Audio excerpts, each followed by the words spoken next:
ನಮಸ್ತೆ ಮ್ಯಾಮ್. ನಮಸ್ತೆ sir. Sir ನೀವು ಕ್ಲಾಸಿಗೆ ಬಂದಮೇಲೆ ದಿವ್ಯ ದೃಷ್ಟಿ ಕ್ಲಾಸಿಗೆ ಬಂದಮೇಲೆ ಏನೇನು ಮಗುವಲ್ಲಿ ಚೇಂಜಸ್ ನೋಡಿದ್ರಿ, ಮಗು ಏನೇನು ಕಲ್ತಿದ್ದಾನೆ, ನಿಮ್ಮ ಒಪಿನಿಯನ್ ಹೇಳಿ ಸರ್. ನಮಸ್ತೆ. ನಾವು ಮಂಗಳೂರಿಂದ ಬಂದಿದ್ದು, ಭಾಳ ದೂರದಿಂದ.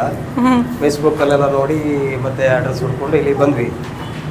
ನಮಗೆ ದಿವ್ಯ ದೃಷ್ಟಿ ಅಂತ ಹೇಳಿದ್ರೆ ಅದು ಮೂರನೇ ಕಣ್ಣು ಅಂದರೆ ಅದು ಶಿವನಿಗೆ ಮಾತ್ರ, ಮನುಷ್ಯರಿಗಿಲ್ಲ ಅಂತ ಅಂದ್ಕೊಂಡಿದ್ದೆ. ನನಗೆ ಅದ್ರ ಬಗ್ಗೆ ಮಾಹಿತಿ ಇಲ್ಲ, ಯಾವುದೂ ಇಲ್ಲ. ಇದು ಫೇಸ್ಬುಕ್ ನೋಡಿದಾಗ ಏನಪ್ಪ ಇದು ಅಂತೇಳಿ ಇಲ್ಲಿಗೆ ಬಂದ ಮೇಲೆ ಫಸ್ಟ್ ಡೇ ನಾನೇ ಇದ್ದೆ ಫುಲ್ಲು.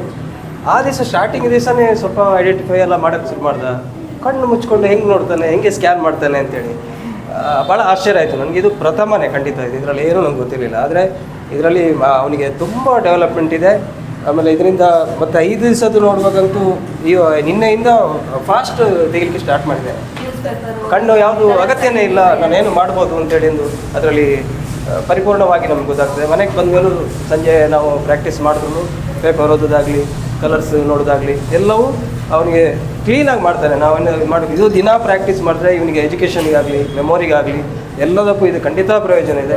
ಇದ್ರ ಬಗ್ಗೆ 100% ಅವನ ಭವಿಷ್ಯಕ್ಕೆ, ಜೀವನಕ್ಕೆ ಇದೊಂದು ನನಗೆ ಒಳ್ಳೆಯ ಅವಕಾಶ ಇಲ್ಲಿ ಬಂದಾಗ ನನಗೆ ಸಿಕ್ತು. ಅದು ನನಗೆ ತೃಪ್ತಿ ಇದೆ. ತುಂಬ ಖುಷಿ ಆಯಿತು. ಚೆನ್ನಾಗಿ ನೀವು ಕಲಿಸ್ಕೊಟ್ಟಿದ್ದೀರಿ. ಇವನು ಅದನ್ನು ಉಪಯೋಗ ಮಾಡ್ಕೊಂಡಿದ್ದಾನೆ, ಇವನು ಅದನ್ನೇ ಚೆನ್ನಾಗಿ ಬಳಸ್ಕೊಂಡು ಬಂದಿದ್ದಾನೆ.